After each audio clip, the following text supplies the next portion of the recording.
Periods టైంలో విపరీతమైన pain, దీని గురించి వరి అవ్వాలా వద్దా, డాక్టర్ దగ్గరికి వెళ్ళి చూపించాలా వద్దా అని ఎన్నో డౌట్స్ ఉంటాయి. సో పీరియడ్స్ పెయిన్ అన్నది first of all don't worry అండి.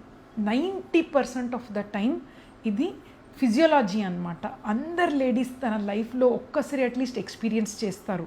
We call it as spasmodic dysmenorrhoea. ఇది నార్మల్లే, ఏ డాక్టర్ దగ్గర వెళ్ళాల్సిన అవసరం లేదు.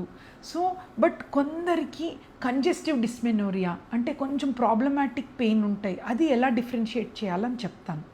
నార్మల్గా పీరియడ్స్లో పెయిన్ వస్తే పెయిన్ వచ్చిన తర్వాత బ్లీడింగ్ అయ్యి ఆగిపోతాయి 2-3 అవర్స్లో, నార్మల్ రొటీన్ పనులు చేసుకోవచ్చు. బట్ కొందరికి 2-3 డేస్ ముందు నుంచి పెయిన్ స్టార్ట్ అవుతుంది.